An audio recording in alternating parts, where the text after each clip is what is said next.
While looking for guest speakers for the Cloud Robotics Working Group, I came across a library called roslibrust, which is a way of building ROS2 nodes in Rust. This isn't the first time I've talked about this. I have a previous video on building ROS2 nodes in Rust. Check the link at the top and in the description. But this is a different library with a different way of doing things from ROS2 Rust, which is the library I used before. Hence, I decided to make an application with each of these two libraries so that I could compare them. This video is going over the differences between the two libraries and the code that you need to use with those libraries. First, why would you use Rust in robotics? My previous video goes into more depth on this, but essentially the reason is that Rust can operate in the same space as C++, but with some advantages.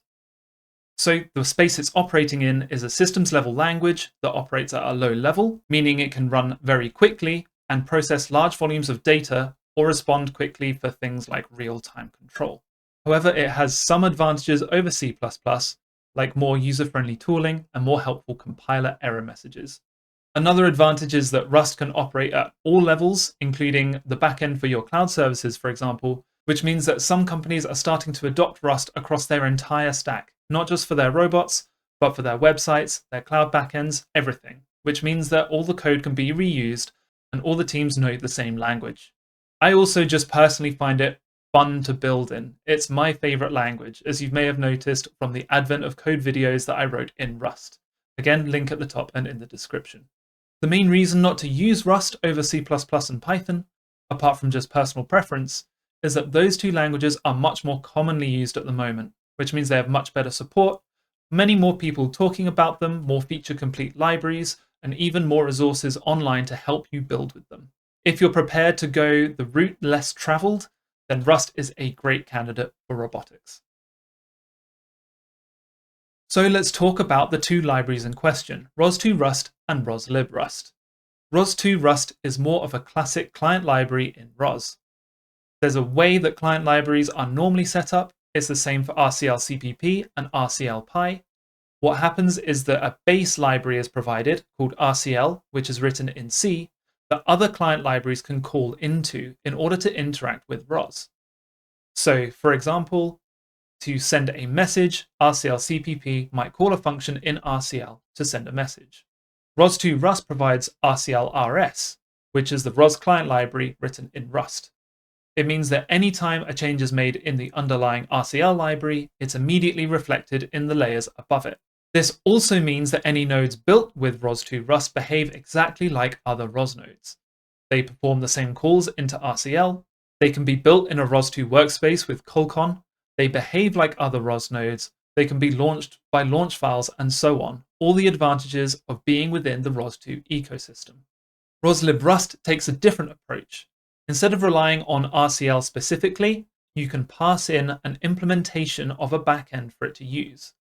For example, it can talk to ROS1 or ROS2, depending on which backend you give it. To interact with ROS2, it relies on rosbridge, which translates messages between JSON messages for outside parties into ROS language, as in publishing, subscribing, and so on. By doing this, roslibrust can support multiple versions of ROS, whether it's ROS1 or some version of ROS2, and it can also do mocking by passing in a mock backend, which makes its unit tests incredibly fast and easy to work with, and that's a huge plus for me. roslibrust is also written to be async first, which is a way of writing tasks that can be run in parallel, either within the same thread or on different threads, depending on how the system is configured. By working this way, the system doesn't sit there waiting for data from, let's say, a call out to the internet or reading data from a file. It just lets the next task get on with its work before being returned to again. That's really good when you spend a long time waiting for things to happen, but not so useful if your node is running constantly, like processing large volumes of data or doing a real-time control loop. So async may be helpful to you, or it may not. Apart from these two libraries, there are a few other options. I didn't delve into these, mainly because I didn't have time, but I did have a quick look and it seems like they're not quite as active as these two projects. So I did decide to focus on these two. However, links to the others will be in the description if you want to take a look for yourself at some other options. Do comment and let me know if you try them, because I'm interested to hear your kind of experience with them. Onto the sample application. What I'm building are 3 simple nodes. The first node will publish an incrementing count once per second. That's just to test that the node can publish a standard message. The second node will be to subscribe to data, and in this case, I'm subscribing to IMU data, which I can produce from a simulation. That means that I can test it can save data over time, and that it can receive messages from something other than command line tools. And thirdly, a ROS service. But crucially, it's a service that uses a custom message type to test how it handles those. Can it build messages that are then used by the rest of the ROS ecosystem? Both libraries were able to build all 3 of these nodes. So let's move to screen share so I can show you them working, how to set them up, and deep dive into the code to understand how each library works. Here I am on my Windows desktop within Windows Subsystem for Linux, and I already have ROS2 Jazzy installed. Now the first point to mention is that ROS2 is needed for ROS2 Rust, but it's technically not needed for roslibrust. I install it anyway because it's good for generating messages that can be used by other projects in ROS2. But if you're only building the roslibrust node and putting it elsewhere, you don't need to install ROS2 at all, which does save some time. However, with that installed, there's a few other things to install, including Rust itself. So the first command to run is this one, which installs Rust if it's not already installed. You can execute this, it will download the installer, and then it will offer to install with the standard installation, so you can proceed with that. As I've already installed Rust, I'm going to cancel this installation. But remember, once you've installed Rust, you either need to source the command that it tells you to, or restart your terminal, otherwise Rust won't appear available. Once that's done, there's a couple of extra dependencies for ROS2 Rust and one extra for roslibrust. For ROS2 Rust, we install some extensions to Colcon that allow it to build with Cargo, which is Rust's package manager. So to do that, you can paste these lines in, and if you're running on Ubuntu 24 like me, you will get this error message. So you have a couple of options. One is either to install it in a virtual environment, or what I did is just to repeat the commands, but add another argument, break system packages. Now, this sounds scary, but this is exactly what pip used to do on previous versions of Ubuntu. So it's up to you whether you want to do this. I'm happy enough doing it. So break system packages for each of the 2 commands in order to install these tools. Once they're installed, you also need a tool to run roslibrust, and that's rosbridge. In order for roslibrust to communicate with ROS2, it needs to go through rosbridge. So we need to install that server. That's as simple as running apt install your flavor of rosbridge server. So for me, rosjazzy rosbridge server. And that's it, dependencies are installed. Next, I want to set up my 2 workspaces. So I'm going to use ROS workspaces for both of these, although as I've mentioned, you don't need to with roslibrust. It does save time if you want to reuse the generated messages to just compile it in a ROS workspace to begin with. So I'm going to make both workspaces. Let's start with ROS2 Rust. So we're going to create the folder for it. I would advise you to use ROS2 Rust workspace, but as I already have this and I don't want to delete it because it takes a long time to compile the code, I'm going to change it to ROS2 Rust workspace 2. Once that's done, you can clone the code into it. Now, all of these commands are available on my blog post, which has the link in the description. So here we go, that's checked out. Next thing that we want to do is use VCS to import any extra dependencies, and there are a few. First, we're going to import any dependencies for ROS2 Rust. As that downloaded ROS2 Rust for us, we then need to download the dependencies for ROS2 Rust. And that's it for cloning the code for ROS2 Rust. For roslibrust, the process is similar, although slightly simpler. So we're going to create the ROS workspace, and then we're going to clone the code into it. Now we use recurse submodules because I'm using submodules within that package to access the ROS messages that it needs. For example, the standard string message. roslibrust comes with a full message generator that it can use to create and understand the messages. So we need to give it the ROS standard messages to build from. Also, we need to give it our custom message used for the service. So that's an extra clone, which is the mult messages package. That's both workspaces with the dependencies checked out. So let's do our initial build. First, source ROS if you haven't already. Then we're going to change directory into the workspace and simply do a colcon build. Now on your first build, this is going to take quite a long time. And even subsequent builds with colcon build will take a significant amount of time as it's rechecking a lot of packages within that repository. To save time, I've kept the workspace with the full build already done, so I'm going to change to that directory. So here, once you've done the first colcon build, you can now select specifically your package to build. And that's by using the packages select argument. Alternatively, you can go into the folder and build it directly using cargo. So you can do cd source IMU tracker ros2 rust, and then do cargo build. And what this means as well is that full cargo support is available within this folder. If we open this in VS Code with a Rust extension, we'll get full features, auto-completion, symbol lookup, everything. And that's that build complete. Now the equivalent version is going straight into the package IMU tracker roslibrust. And we're just going to do cargo build directly. This will download all the packages it needs and compile them if it hasn't already. Here, this is a fresh workspace, so it's doing it now. You can see this happening in real time. However, we should do a ROS2 workspace build just one time, and that will generate the messages that we need for the custom services. So once this build is complete, you can go up 2 levels and just do a colcon build.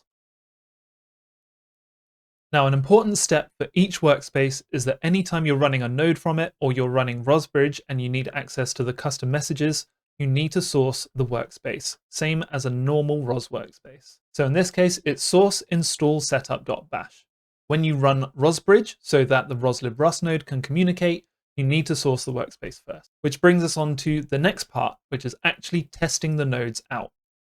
So for this, I'm going to source this workspace, the roslibrust workspace. Then I'm going to run ROSBridge itself. And to do that, it's a ros2 launch, this one. And this will start up the ROSBridge, and then any messages sent from roslibrust will be translated into the ros2 system. We can leave that running, and then the test is identical for both applications. So I'm going to run it once with ros2 rust, and then it's up to you if you want to run it yourself with roslibrust. But it's the same process and the same results. First, I'm going to set it running. I'm going to source the ros2 rust workspace. Then I'm just going to run the node ros2 run. For roslibrust, you would use cargo run instead of doing a ros2 run. So here you can see it's starting to publish a count. So we can check that by opening another terminal, and we can use ros2 topic echo on example counter. And if we do that, we can see the data is coming through. So that's our publisher node working. Next, we can check whether the service is working. Again, we need to run the application. And while it's publishing, the other nodes are still running. So the service is available and the subscriber is running. To test this out, instead of me publishing IMU data directly, I'm going to run a Turtlebot simulation. That will produce the IMU data for me. So I can do this by first installing the simulations. If you haven't already, I already have, so I'm going to skip this step. And then I'm going to run these 2 lines. First sets the model of a Turtlebot, and the second runs a Turtlebot world simulation. So when I run this, it will run a full gazebo simulation, and we can zoom in here on the robot and see it working.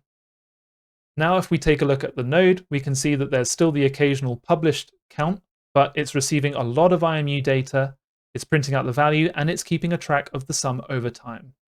So that proves that it can receive data directly from the simulation instead of us publishing it from a command line tool, and it's able to track that data over time. Now that I've proved that, I'm going to stop the simulation and go on to the final part, which is the service call.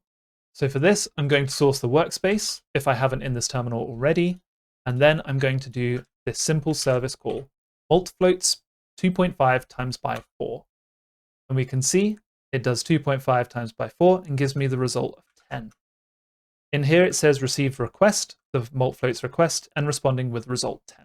So that proves that for ros2 rust at least, it is able to listen for service calls with a custom message and respond to it, which is exactly what we expect. This also works with roslibrust because we're building those custom messages in a ros2 workspace. The only time we need access to ros2 is to test the roslibrust node.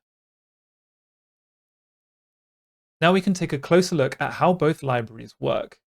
First, VS Code is open in the ros2 rust workspace. And we can see here under the source folder that we've got the mult messages containing our custom message. We've got the IMU tracker package, which contains the 3 nodes that I've described. And we've got all the ros2 rust dependencies, which is what is taking all the build time. If we look at the mult floats, we can see that it's simply an X float32 and a y float32 that together give a result float32. The roslibrust workspace contains a standard cargo package, so cargo.toml and so on. The important parts to note are the assets folder, which contains the Git submodules with the ROS messages in, and the source folder, which contains the source code for all 3 nodes. So to get a better idea of how these both work, let's compare them side by side. So here we have the 2 main files side by side. On the left is ros2rust, on the right is roslibrust. So first we'll take a look at the counting node, which publishes an incrementing count once per second. For ros2rust, it tends to store its nodes in structs, so each struct contains data about the process that's being run.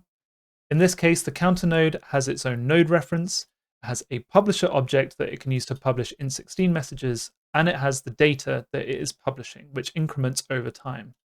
The implementation has a new function which creates it, and that simply creates a node from an executor, which is passed in. It creates the data structure, which is an arc so that it can be passed around between threads safely. And it creates the publisher object, which says what topic it's publishing on and the message type that it's publishing. Then it returns that structure wrapped up. Then when you call start, it will spawn a new thread, which loops continuously and performs the counting operation. Now, the thread isn't necessary. I chose to do it like this so that the start function matched how the other nodes worked. So in this case, the thread spawns, and in a continuous loop, it will publish the message that it currently has in self.data. It will print out that it has published a new message, and it will increment the message. Then it will sleep for 1,000 milliseconds. On the roslibrust side, we have one function that's doing all of the same stuff. What happens is an async function is called, and it is passed in this ROS object, which implements the roslibrust ROS trait. That's how the different backends are supported. By passing in a different backend implementation here in this ROS object, it's able to support different ROS installations, or even a mocked backend for unit tests, which we'll see in a moment. So here it creates the publisher, again, with int16 type on the example counter topic. It creates a local variable called counter instead of storing it in a structure. And then it repeatedly loops, and it uses this Tokyo interval. So the Tokyo interval you create is 1 second. You do some operation and then you wait for the interval to expire. And that's a similar way of doing sleeping for a second, except that it's more accurately working once per second instead of doing an operation and then waiting a full second after that. So it does the interval tick, it publishes the message, prints that it's published the message, and then increments the counter. You can see here that not using an arc with a mutex has made the code slightly simpler. So this async code I find is slightly easier to reason about than using a thread to do the same operation. From there, we go on to the summer node, which sums the data. So here we have another structure, and that stores the subscription, where it subscribes to the topic of IMU data. It also has a structure, and you can define your own custom structure here for whatever data you want to be passed in between calls on that subscription. So here I'm only storing a sum, which is a float. So over time, I want to be given the sum from the previous version, so I can add to it, and that will be given on to the next version. When we create the summer node, we again use the executor to create the node. Then we create a worker, which stores our sum data for us. And then we create a subscription, which lists on the IMU topic and takes a callback function as a parameter. So we can either define this as a function, or we can use a Rust closure to define it inline, which is what's happening here. So it takes a function or a closure where it takes a mutable structure as its first argument that is passed between iterations, and it takes the message that has been received, in this case an IMU message, because that's what we're expecting. The actual work being done is that the sum is added to with the angular velocity x, and then it prints out that it got an x value and what the new sum is. And that's it. It then returns itself with the subscription in the node. The roslibrust version is that it will call one async function. It creates a subscriber, subscribe to IMU for messages of type IMU, and then it will continuously in a loop. There's no callback function here. It just works in a loop. It repeatedly waits for the next message using await, and then it will add to its state variable. Now, a state variable is passed in as a function argument, and it doesn't need to be, it could be a local variable, but doing it this way makes it easier to unit test. We can pass in a structure, allow it to add to it, and then we can check what the result is. So it locks it, and then it adds the X value. Then it prints out what it just did, exactly the same as before. The multiplication node is a simple service that will multiply two numbers together. So on ROS2 Rust, it's again a structure that contains a service. The new function will create the node. It'll create a service with a callback function, which is handle mult floats. Handle mult floats in this case takes the mult floats request. It prints out that it received it, calculates the result, prints what the result is, and then returns the result as a mult floats response. The roslibrust version is very similar. It creates its mult floats function where it advertises the service, the type of the service, and the topic that it's offered on. And it also has the callback function that it uses. So they both use callback functions for services. The callback function is similar. It takes a mult floats request, calculates the result, and then responds with the result. The main difference here is that it returns a result type, which means that it could give back an error if something went wrong. That's just a slight difference between the two. Finally, we can look at the main functions. The main function on ROS2 Rust creates an executor using RCLRS. It then launches each node in turn using the executor, and then spins until an error happens or the program closes. The roslibrust version will create a rosbridge handle, which is how it's communicating with ROS2, and then it uses that to spawn a new task for each of the three nodes. Then it waits for Control-C, and this is a standard way to run Tokio programs. It means it just waits for the program to be terminated before finishing. Now, one thing that I could do in roslibrust that I couldn't easily do in ROS2 Rust is writing unit tests. So we'll only look at one unit test for the pub counter node, but you can create a mock backend and then pass that into your function. So what this function does is creates a mock backend, creates a subscriber to check the messages are being published. It spawns a task for the pub counter so that it starts publishing messages, and then it checks whether it actually got a result. And because it's all passing through the mock backend instead of through a full ROS implementation, we can run this really quickly. In fact, we don't even need to wait a second. By using a start paused argument, we're telling Tokio, don't run this in real time, simulate the time and tell me what happens. So we can check whether it gets a message, we can check timings of messages, and we can check whether the message is being incremented. So this is really useful for testing that your code is working as you expect. That is it for the ROS2 Rust code and the roslibrust code. Do check out the GitHub repositories, the links are in the description, and see if you have any preference between the two versions. Overall, I would recommend using roslibrust when you're writing application code that's going on your robot, and ROS2 Rust when you're writing library code that you want to distribute to others.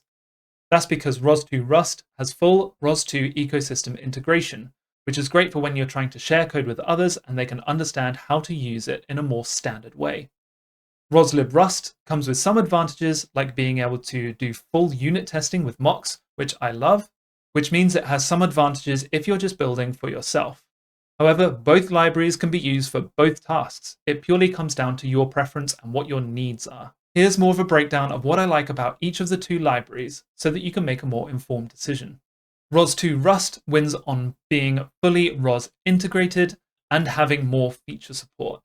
The full ROS integration I've already discussed, but it's things like being able to launch it from launch files and being a more standard way of interaction so that other users understand how to use it. And the more complete feature support comes from being a more mature project. So things like ROS logging are implemented in ROS2 Rust, where, as far as I know, they're not implemented in roslibrust. roslibrust, on the other hand, wins on how easy it is to set up because it doesn't have a ROS installation required, how fast it is to build because there's much less code to build compared to ROS2 Rust, being able to change out the backends so that it can support ROS1 and ROS2, and its full unit testing support using a mocked backend. I also slightly prefer the async syntax that comes with roslibrust because I find it easier to reason about instead of having callbacks, being able to just look through the code above the loop and seeing what's there. However, there's not much between the two in terms of syntax otherwise, so really It's up to you what your preference is. In terms of performance, I don't want to comment on this because I think it's really easy to claim that one is faster than the other with a very small use case. I haven't built a full testing library, so I can't comment on how fast one is compared to the other. They're both written in Rust. They should both be very quick to operate. It may be that in the future, roslibrust gets a slight edge on being able to communicate directly with Xeno, but we have yet to see that in action. Overall, Rust is a language that operates in the same space as C++, and while it's not quite as mature with its full support, it still has great performance and some advantages like user-friendly build tooling and helpful compiler messages. There are several libraries available for building ROS nodes in Rust. The two that I explored are ros2rust and roslibrust, although you can find links to the others in the description. And I would recommend using ros2rust if you're writing library code and supporting sensors, and roslibrust if you're writing application code for your robots. At least that's what I'll be doing. So take a look at these projects for yourself, as well as the other client libraries that are available.